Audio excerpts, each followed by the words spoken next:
Welcome to Brown Sugar Confessions, everyone. We are without our fearless leader. She is living her best life in Europe, and we are in the US surviving the heat and the humidity. I'm sad. Facts.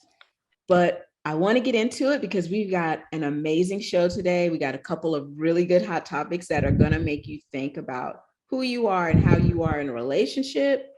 Then we're going to talk about the new Netflix show, How to Build a Dungeon. If you haven't watched it, please watch it. Is it a dungeon or a sex room? I'm calling it a dungeon.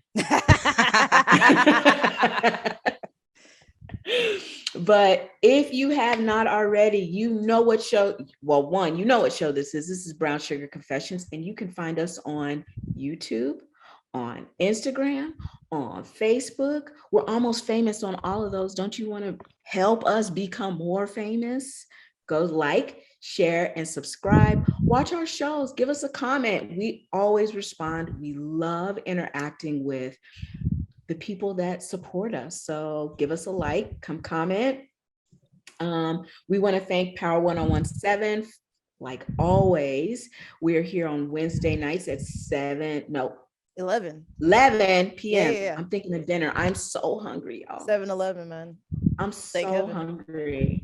Wednesday nights at 11 on Power 1017.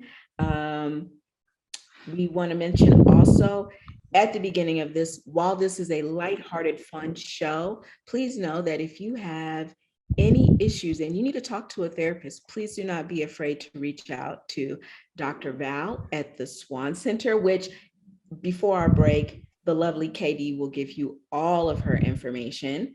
So don't be afraid to reach out to her to get advice, therapy, all of that good stuff. And if you want to just shoot the breeze with us, you can reach us at brownsugarconfessions@gmail.com. I want to get into it. How are you ladies doing? How are you doing, Miss T? Oh man, I'm doing pretty good. And quick weather report. It's partly cloudy here in the A, but we're just making it. We actually had a really bad rainstorm the other day, and I don't know if y'all know anything about driving in Atlanta. Nobody likes to be on the road when it rains because it's either super flooding or no one knows how to drive and traffic gets ridiculous. So every time I look outside, I'm like, is it gonna rain? Okay, now we're good. All right. Also, it's baseball season, and that's been holding up traffic here too because all the baseball games are during the day. Why? I don't know. But I'm assuming no news is good news because I haven't heard anything about anybody losing. So I guess go Braves. Go Braves, maybe? Go Braves, maybe. I guess I'll find out in October when it's a World Cup or World Series. Right? Oh my gosh. So how are you doing down there, Miss KD? Hey, so it is very hot here, but it's been a lot of rain. So, giving the traditional weather report. I just came back not too long ago from Seattle, and let me tell you how I left from here, went to Seattle. It was like cool. I actually was wearing a sweater, and the guy at the convenience store was asking me, like, why are you wearing a sweater? I was like, it's so cold here. It's freezing. It was like 70 degrees. I didn't know what to do. And he's like, it's hot outside. I'm like, it's 70 degrees. It's like that 68. Man will never survive here. 68 degrees. It's so cool and it's kind of crisp and I could see snow on the mountains over there. And he's like, it's totally hot. About 2 days, 3 days later, it was 90 degrees. And they were like, so there's a heat wave and it's dangerous weather. So everyone needs to stay inside. If you can, please don't come outdoors if you don't have to. We're really concerned for some of the elderly to make sure you guys don't have heat strokes. And I'm like, wow, they really could. They're not okay over there. No. I brought the heat with me. I'm pretty sure I did because it was like super normal weather until I showed up and all of a sudden it was like 89 degrees. Oh, but yes, I bring the heat no matter where I go. Hey, true that. But otherwise, things have been good here. Got a little more travel planned, but very happy to be here in my space for today's show. One, you both look absolutely beautiful. I'm loving the vibe that you're giving. Go to YouTube. You need to see the vibe we're giving. Yeah, it's face all day. So we're going to get into it. I want to talk to you. I really want, okay, go grab your drinks. Wait. Do I even have any drink left in my thing? Yes, I do. Okay, I'm ready. Okay. Me and the So, astrology cup, we're ready. okay. So if you're like me, you love, what is it? Am I the A? Yes. You know what Yes. I'm talking Am I the about? a-hole?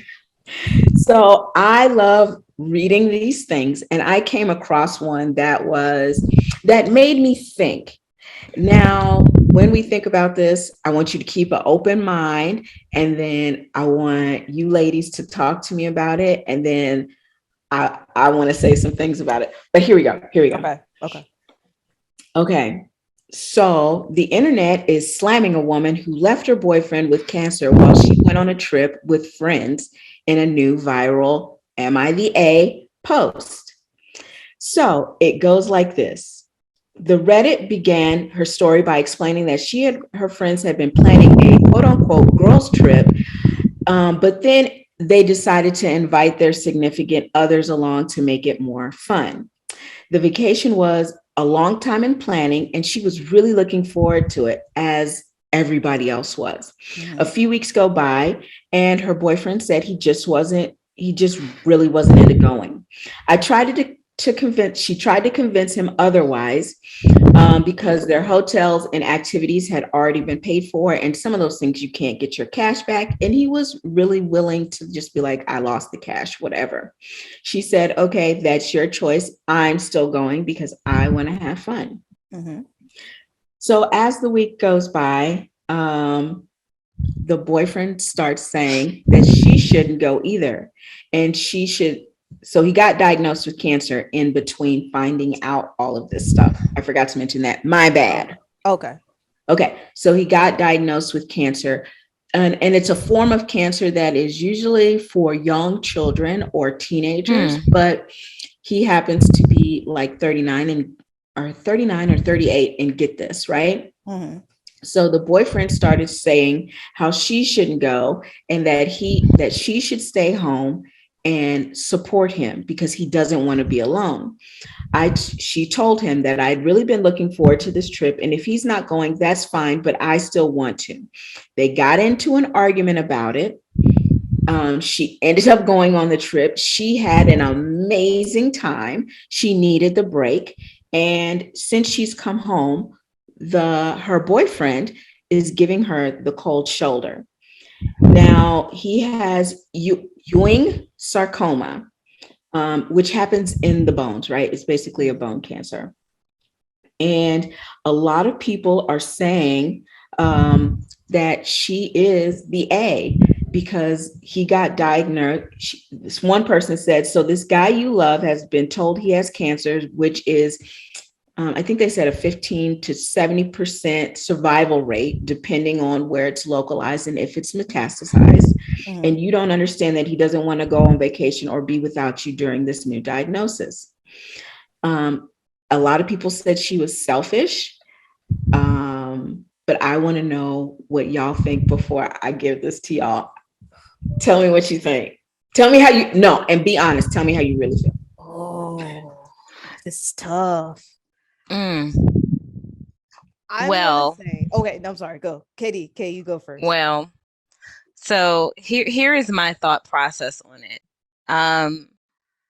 I cannot, in good faith, give an absolute answer as to whether or not she is the A, and here's why. A lot of times in relationships, when women are diagnosed with cancer, men not only would take the trip, but men typically bounce. They're nowhere to be found. And if they are somewhere to be found, they're usually linking up with like a homegirl of yours or someone else and like, just kind of waiting for your death. And I've seen this play out with my own eyes multiple times. So to have a woman who's already paid for the trip, it's not like she planned this trip afterwards. She already paid for the trip and didn't want to waste that kind of money. It's not like she's gone for the entirety of his treatments or anything like that. I can't say I wouldn't have done the same thing. And I might just have to deal with the cold shoulder. I'll be there to help support at all other times, but even being in a supportive role is exhausting and very difficult. And it probably would have been a good way, if it didn't turn into a nightmare, I guess, afterwards, for her to kind of replenish and be ready to be fully there and available to help and be a good shoulder to lean on for him. So unless we hold that much smoke for the gentleman, I'm definitely finding it difficult to do so for a woman in this situation. Okay. So I do not think she is the ape.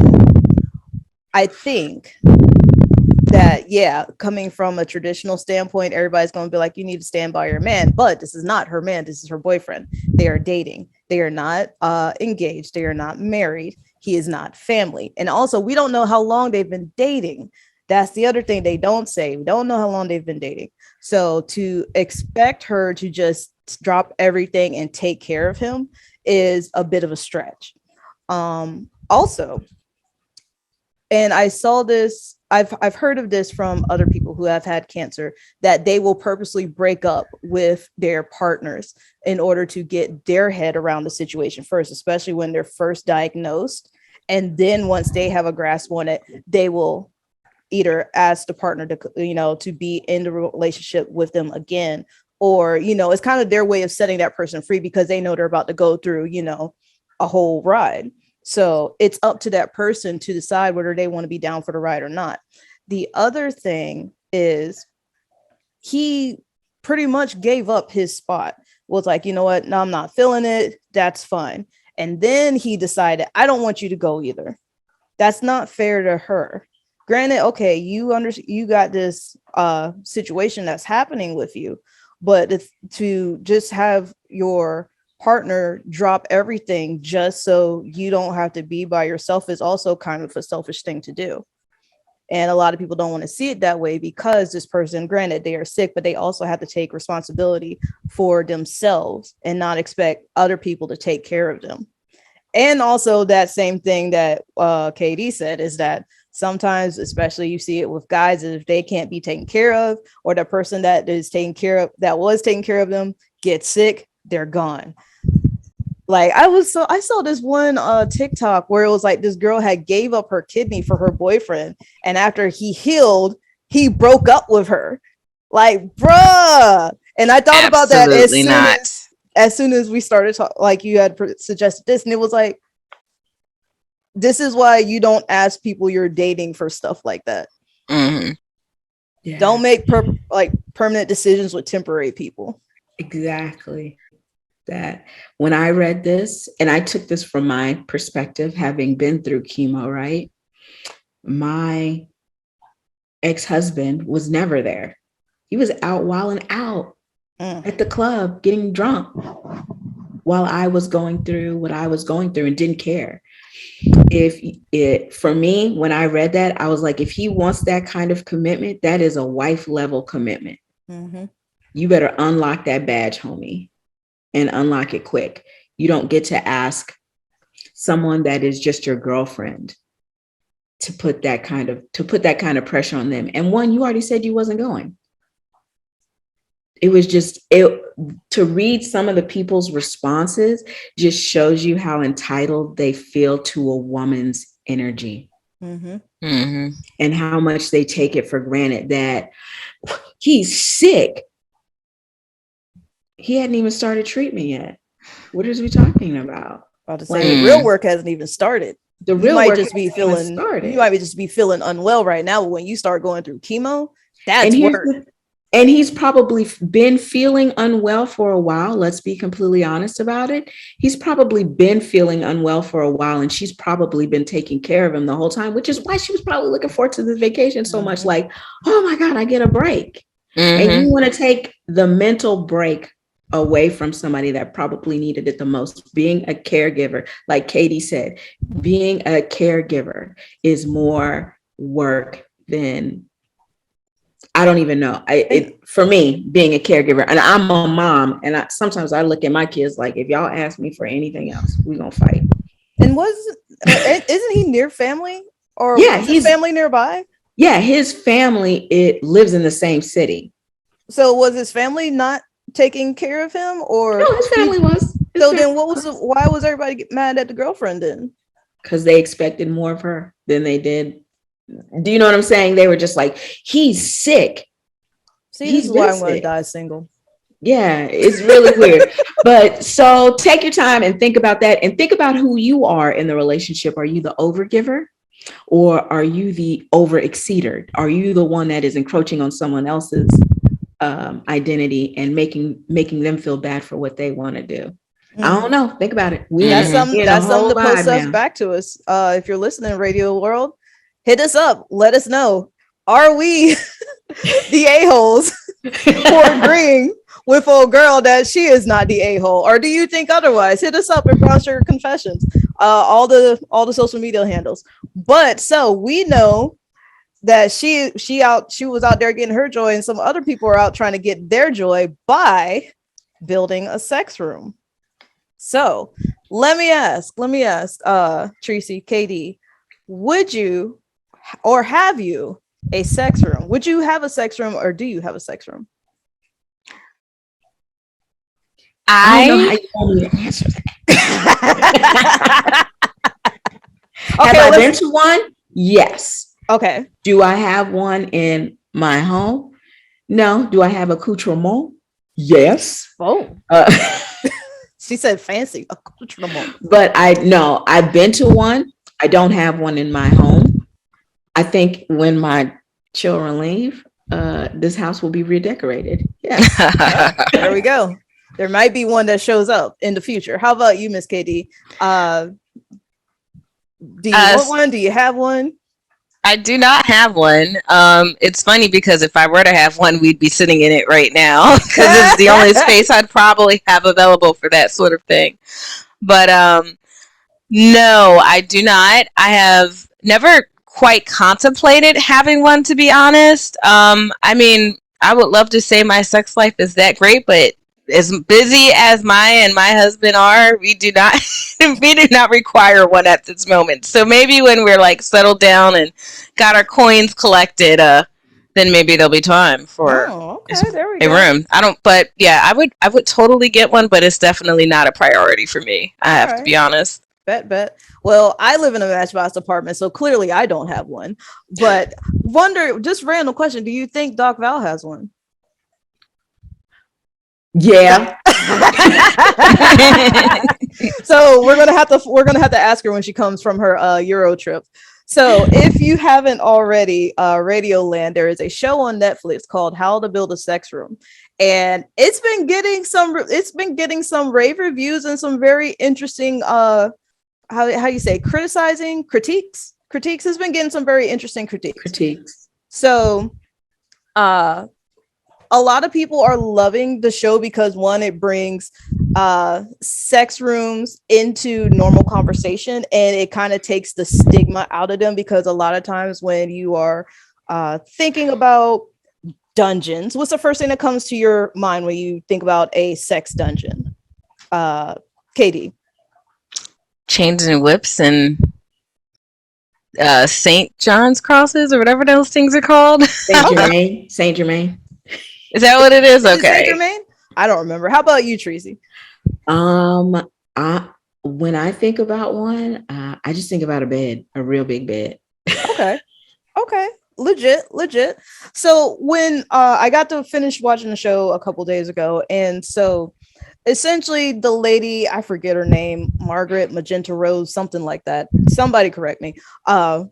She is a British, kind of like the standard old British lady, but she knows a lot about sex. She's a home interior decorator, and her thing is building sex rooms. They're like super posh and fancy looking, and she does it to the style of the people that she is talking to, right? So as she's talking to these different people in the show, she's building a sex room based on their taste. So you have like by the way, guys, if you haven't watched the show yet and you don't want spoilers, just put your fingers in your ears and say la la la la la la la la for like the next 2 or 3 minutes. Melanie Rose, yes, thank you. So Miss Rose goes, she knocks on these people's door. Hey, how you doing? Heard you guys want a sex room. What do you guys like to do? So for some people, if they're very new, they're kind of like, we're kind of working into this. I like this. He likes this. Okay, well, let me pull out my bag of toys and what speaks to you. And, she might have like a little whip or the little scrapey thing, typical stimulators, whatever, flogs, whatever. So, for example, I'll give you one lady, she was very sensual. Her husband was very technical. And as she was talking to them, she realized there's a mismatch in their communication, and it was showing up in their bedroom because they use their like part of bedroom as a quote unquote sex area. So she literally changed their whole bedroom up so that it had like these sensual things with like feathers and like nice soft walls and everything. And then there was like a technical side to it where there was like the TV and all this like sound stuff. And it made a nice little mesh between them. So it was going on with that for like different people and different styles. There was one lady, she was an ex-stripper. Her bedroom was amazing. So if you guys go watch it on the show, you'll see what I'm talking about. But with that being said, there has been critiques about the show, especially from people who are in the kink community. One of them being the lack of education that was going on with the show. And I was talking to some people about it who had also seen the show, and these are also people who are not part of the kink community. So they were like, but it's just a show about building sex rooms. So why would you need to bring that in? So I asked you guys, because we are all of different, sexual experiences, why do you think education in this case would be something good for the show if they were to continue the show? Well, I will say that I think in some of those cases, some of these rooms are very centered around kink. And I think it's very possible to have a sex room that's not focused or centered around kink. And maybe if that's the case, there's no need to have education around it. There's still even education necessary. If we're going to go as far as building a whole room around it, then we should be having much more educated discussions. But especially if there's kink involved, especially when you start talking about bondage and whips and things like that, there's a lot of consent that needs to be discussed. There's a lot of things that people need to know to make sure that it stays safe. As our slogan goes, stay safe, play safe, stay safe, stay safe, play safe. Excuse me. Stay safe, play safe. Thank you. So with that being the case, we need to make sure that that kind of information is shared to anyone who's going to be partaking of stuff, especially if it's not something that they are particularly used to. So I think it's definitely important to add that into the show. Okay. How do you feel, Treese? I, like you explained in the first episode, the husband and wife were having miscommunication. If you are building these bedrooms for people and you are not talking about education and healthy play and hard stops and soft stops and what pain and talking, you can really hurt someone, not only physically, but mentally. You have to be in it full way, not part way. That is part of the fun of being in a relationship like that, is having it be healthy, not be this just disjointed thing that you ultimately leave the relationship and you're more hurt than you went in. Right. And speaking of being more hurt than when we went in, guess what, guys? We got to take a break. It is time for us to pay some bills. Everybody go to the potty, go grab your drinks, get a snack. We're going to talk a little more about how to build a sex room, and we will be right back after this. Stay with us.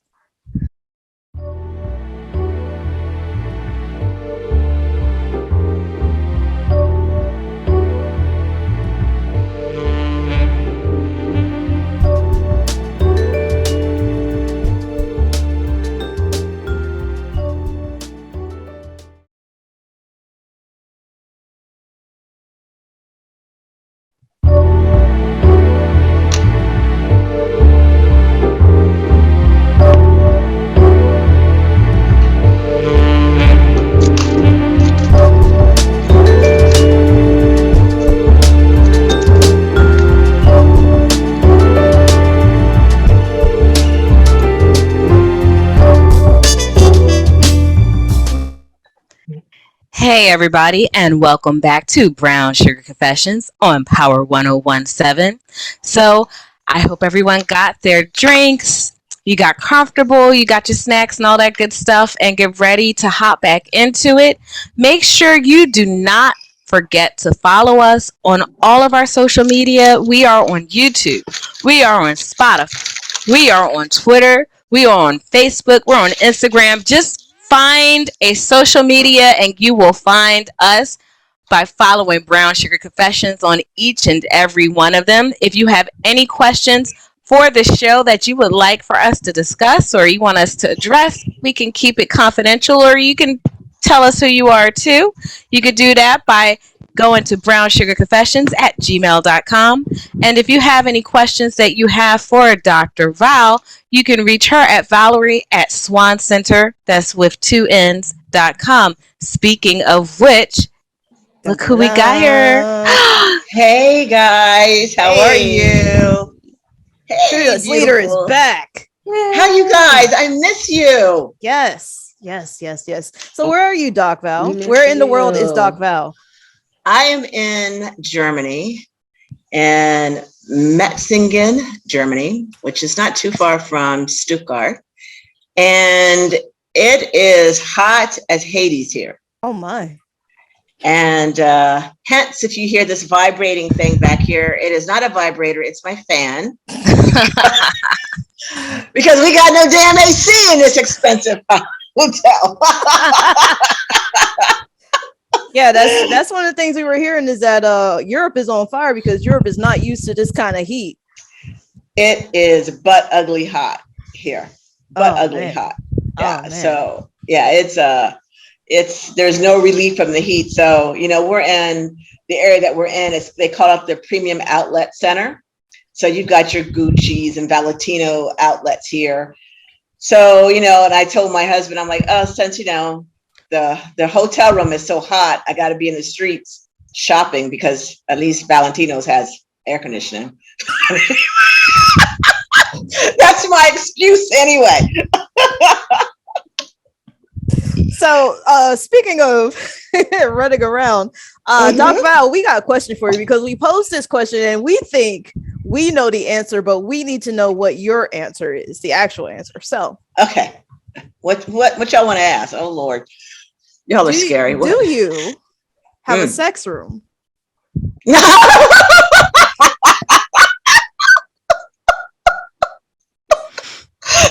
I have a sex room? So we're having a little bit of a poll. Like, we think you might have one, but nobody's found it. Like, it might be hidden somewhere in the house. Like, it might be like some kind of like extra like hidden space, Like, or like I a think there's, Murphy like, door. A library. You just pull a book down and all of a sudden it like spins open and you see, like the whips hanging. Like, you got a steam room, but where is the sex room? We ain't found that yet. You guys do it. Where the heck you guys come up with this crazy stuff? Do I have a sex room? Well, we gotta ask. We gotta ask our fearless leader. Okay, so no, I do not have a sex room. I know, but however, that my husband wanted to build a sex room. Really? He did, and he actually, and I said, honey, what about the grandkids? Oh, we'll make it so they can't find it. We'll put it in a special room. We'll build something. I'm like, okay, but what about when we're dead? And I am glad you brought that up because that is something also we are going to talk about. I'm glad you did bring that up because we're talking about the show How to Build a Sex Room on Netflix. Have you seen it? I saw a couple of episodes. Yeah, really good show, right? I'm enjoying it. Yes. How did you like it? And did you have any critiques on it? I really liked it. My only critique is, and it's because it's and this is because of what I do. They don't really, the couples that they're building these rooms for, they don't really go into talking about consent in the world of BDSM. They kind of don't go in that realm, but I don't think it's a part of the show. So that's probably why they're not doing it. So for people that either play in that kind of arena or work with people that play in that arena, that is a conversation that you hear people saying that they don't talk about consent. well, they're, and I get that, but it's missing that little bit of it. But I think it's good. I think it's a good show where people can use some imagination and build secret rooms in their house. I do have a friend in Florida. She actually has agreed to come on the show because they have built a sex room. Ooh. Oh. And it is a secret sex room. Oh. Behind a room, behind a room, behind a room. Yeah. Oh. Yes. And so she Yes. showed me pictures of it, and it's got whips and chains and the big bed with the posters on it. I mean, really nice. And so she's invited us to come down and check out her invisible room because no one can find it. I love it. Yeah, and they built it that way because of the grandkids. Right. Nice. Us old people building something. Hiding stuff from my grandkids. But you know what? I do find that it's actually very funny, and there have been random memes about it on social media, is that they say that you can tell the true kinksters because they're always in Home Depot. And this lady, Melanie Rose, is always in Home Depot. Like she's got the Home Depot people helping her out, and they're like, so what are you building again? And she's like, oh, I'm helping to design a sex room. And he's like, well, that's not the weirdest thing people have come in here for. Okay, what else do you need? I was like, well, I guess that meme is true. Wow. I think a lot of people will be getting inspired by that show to kink up an additional bedroom or to build a secret room. I think it's quite fun, and you could have some, a lot of fun in that room. And I know that my friend in Florida, she has some crazy parties in that room and in her whole house. Like 100 people are there, and like she says, you can't even see. It's so big that you don't know they're there. I'm like, wow, that must be a big house. Yeah, that's got to be a big house. Yeah, it's got to be a big house. But yeah, so no for me. But yes, my husband wanted to build one, and I was worried about when I die what my grandkids are going to think. So I said no. I think that's a fair question. When I was younger, a lot of my grandmother and all of her brothers, a lot of them died very young. Maybe not very young, but they died in their 60s, like almost my entirety of that side of the family. And one of her brothers ended up, when he passed away, we went to take the stuff, go through his things, and figure out who was going to get what. And one of the things we found was a handmade textile, as well as a lot of other very kinky things that I don't even want to repeat that we found. And, everyone was really judgmental. I mean, you're gone. It's not like you care about people judging you or whatever. But I was probably a 12-year-old at the time. It was like, oh my God, why on earth would he have such things? Scandalous. He's not pure like we thought he was. Oh my God. And, a lot of times, I think especially as you're aging, people just make some sort of assumption that you're non-sexual anymore. And, it's weird because, I don't know, did he want his 11, 12-year-old niece to know that he have a sex doll? Probably not. But the reality is this is real, and people need to understand that you don't just shrivel up and die and never have sexual desires again. So sometimes, even though I wasn't ready for those conversations, that experience I took with me to adulthood to understand that, you get older and you do things and it's there, and you need to understand that older people are going to do it and you're going to do it, and so on and so forth. So I it's interesting that we definitely focus so hard on making sure the kids don't know that, we're still sexual beings. Exactly. Yes. That granny's a little freak, but it was Michelle from last week's show. If you guys didn't listen to it out there in Radio Land, go back on YouTube and check it out at Brown Sugar Confessions. That was talking about, as a senior and being sexually active and dating, that it's people that are senior citizens that have a disposable income that are building these sex rooms and doing all this extra because you have the time and you have disposable income. So you're doing this kind of stuff. And why not? You might as well. I mean, why die and leave it to all your kids and grandkids? Might as well spend it in. That's what my husband says anyway. They're not getting crap. I want my funeral to be weird. I want people to be like, we found this in our home. And everybody's like, what? And I'd be like, and I'm looking down like, yep, I was about that life. You, I was about that life. you know what, Treese? I really can believe that about you, that you're going to have I don't know why, but I'm worried about, my grandkids looking, you're like, yep, grandkids look at me. My mom was a freak. Be like, yep, you knew it. You knew what you came here for. You wanted something to talk about. Well, here you go. Here's my sex doll. Like, here's all the body pillows. Oh, But one of the funny things is that there was an article I read about the show, and the person who wrote it, I guess they are a real estate person, and that's one of the things they talk about is before you build, your sex room, if you're going to keep it in the house, one of the considerations is what's going to happen if you die or if you move, because they've had problems, like she said, they've had problems with selling houses that people know have either had sex rooms or have been built around things that are for sex. There was an example she used where I think there was a house that was used as a dungeon, and the people was trying to sell the house. They couldn't sell the house because everybody knew what it was for. And even after they took all the stuff out and tried to relabel it, the I guess the mental stigma was still there and nobody would buy the house. Weak. Yeah. Weak. And that's fascinating, but I absolutely believe it. I think there is definitely a stigma around that stuff. Like, people really do assume, like, let's just think about it. Anytime you see, almost on TV outside of Netflix, someone show a scene that's in a dungeon, it's usually right before they're getting killed by a serial killer or something like that. So there is this really weird expectation that only some extraordinarily, bizarrely insane people will do something like build an entire room for that type of thing. So I think a lot of times people, if they see that in a listing, they're just assuming that this person was dangerous. It's not even just like, oh, there was sex happening in the room. Like, they really believe that this was some dangerous person that was causing harm and hurting people in these rooms versus just adults having fun, unfortunately.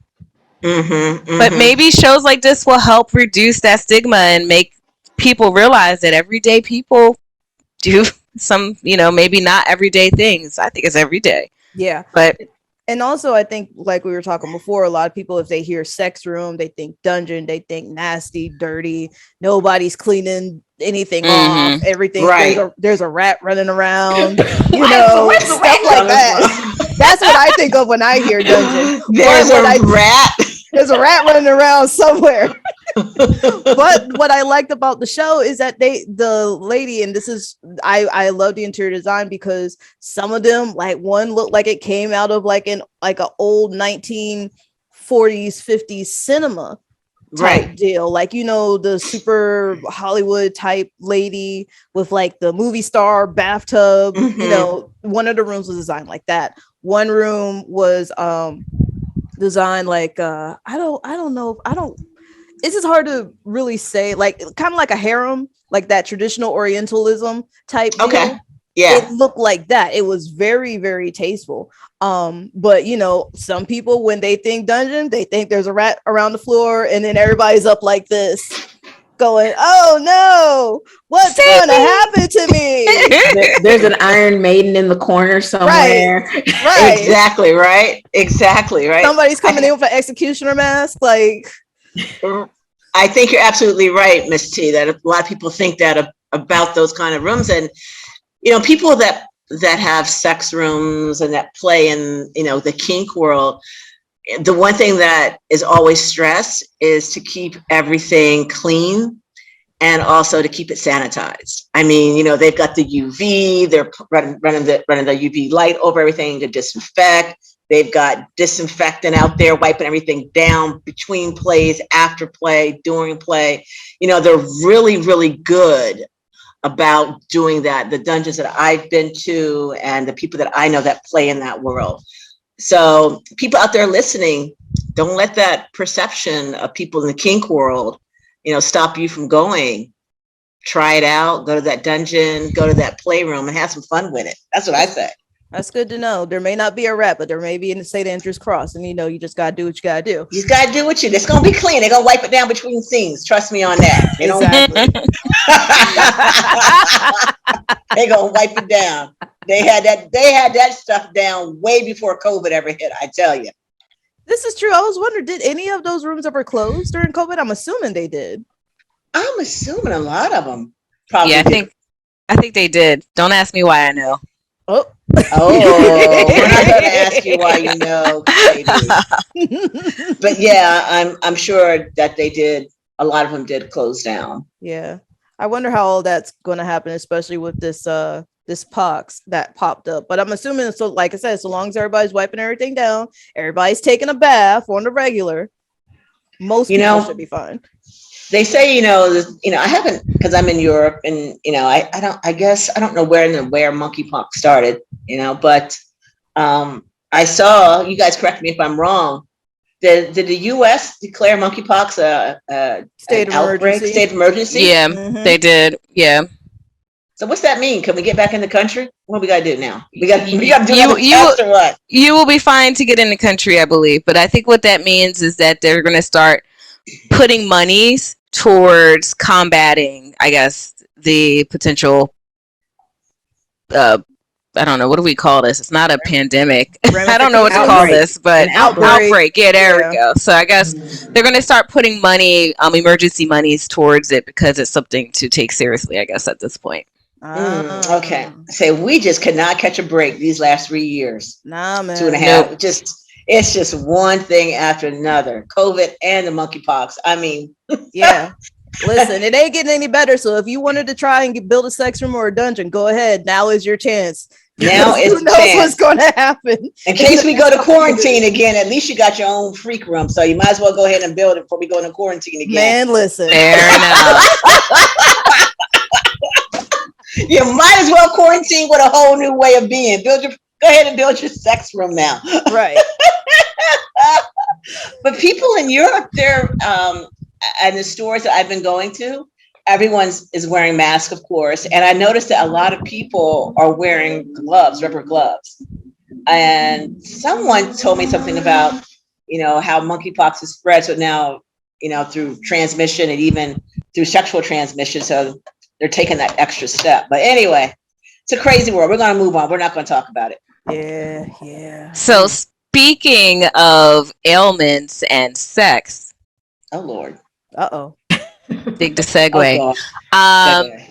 Did you guys hear about the woman who, a lot, I know you all have heard about like men that basically have a heart attack on top of the woman and passes out and stuff like that. And that may be the last thing they do is their O. They got color purples. Well, a young woman, and that she's not much older than I am. She's in her 40s. I was thinking too, color purple. Young woman in her early 40s, nearly, as she said, died having her O. What? Yes. So she about had the little and then the big death? Yeah, she exactly. So apparently she had a aorta erupt in the middle of her O. And so the positioning, because I think this is sort of related, she had her knees to her chest, and in the middle of having an O, she felt this pop in her chest that radiated to the back of her, to her back, like her ribs and to her back. And she basically needed to get rushed to the hospital. When they got to the hospital, they found out that she had like really, really, really high blood pressure, like probably higher than she typically would have. And they did some tests and found out that she had an aorta erupt. So very, very serious. She almost actually died. Fortunately, her partner reacted very quickly and they were able to get her medical attention. If she hadn't, this is a very, very serious thing. Like if you have that kind of eruption, you could literally end up dead immediately. Like some people are taking out, like I think they said there's like a 40% chance of survival. So she was very, very lucky. She was in her early 40s, I believe like 45. And she did have history of smoking. She had history of high blood pressure and things like that. So it could be related to that, but they do believe that that moment of, oh, set it off. So just let you know, ladies, make sure you're taking care of yourself. You got to take care of your health just like these guys do, because I don't know if too many guys are going to be okay if you owe and leave this place on them. Nah, they probably just leave you right there. No. Yeah, that's that is some trauma. That's all I'm gonna say. That is some trauma. If so that's why you need to make sure you get that checkup done. Wait. I bet he's probably going to tell the story that I was throwing eggplant so good that it blew her heart out. That's the kind of eggplant I'm slanging. Live. You know, that's exactly the story you're going to be telling. It was so good. Not only did I knock her back out, but I also knocked her heart out too. I knocked her heart out. You about hit double O's. I could see some fools saying that. It was so good. I can see that. I can definitely see that. So hard and fast, I knocked her back out, and I almost went and put her in a hospital because I killed her heart. Literally put her in a hospital. Literally put her in a hospital. Lord Jesus. Oh my God. Oh my God. And as they say, everybody, please make sure you contact your doctor before you engage in any physical activity. Don't just know that we at Brown Sugar Confessions, we love you. Take care of yourself. Stay safe and play safe, as they say. Stay safe, play safe. And make sure speaking of staying safe and play safe, we got a bunch of emails coming in. So keep sending them to us, guys. We want to do another listener email. Oh, do we have any good ones? We do. I don't have them on me, but they've been coming in. I want to read several of them on one of our shows coming up. So keep sending them in to brownsugarconfessions@gmail.com. You know how to reach us by now. Yeah, now I'm curious. We got, well, I know they're not in front of you, but did we get any from like any other countries beside the US? They didn't put their country down, the 4 or 5 that I saw since I've been away. I'm just thinking here. I didn't remember seeing anything about the country. So I don't know, Miss T. I'm assuming they're all US. But I know that we get a lot of listeners in Germany. We actually have, the Middle East, we have a lot of listeners. So yes, Brown Sugar is spreading around and being the #1 show in Delmarva at the time slot. Thank you, listeners, by the way. Thank you. And we're going to be announcing some anniversary things because our 1-year anniversary is actually next week. It's official. Hey. It is next week. So we're going to announce some anniversary specials we have on coming up. We're going to do some pop-ups around the country. So we've got some hot girl things planned. Some Brown Sugar hot girl things are being planned. But thank you guys for listening and supporting us in this adventure for 1 year. It's been amazing and a lot of fun. Hey, that's awesome. We actually were doing this for an entire year. That's What? 52 weeks. I know, right? I'm so proud of us and what we've Yeah. accomplished, and the community that we built is beautiful. It is so beautiful. And one email I got from a lady, and she actually called me, and she said, because she's one of your, she listens in Buffalo, Teresa. She mentioned your name, and she says, I just love how you guys talk about sex with such ease. And she's like, I wish I had that.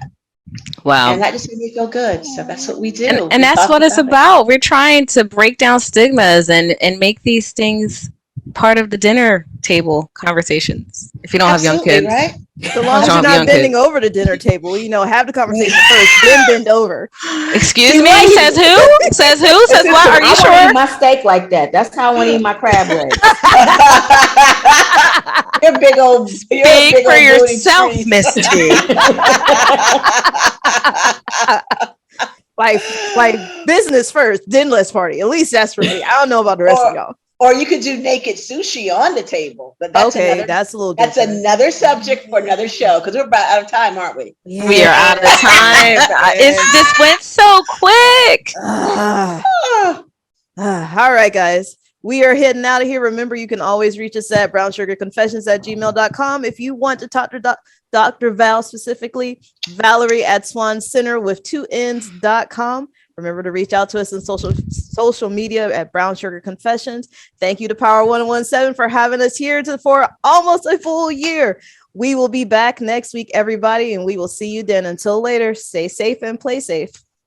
Bye-bye. Bye-bye. Night, everybody. Thanks for listening to another episode of Brown Sugar Confessions on Power 1017. Go to our Facebook, YouTube, and Instagram page at Brown Sugar Confessions to like, share, and follow. Stay safe and play safe. We'll see you next week. Bye for now.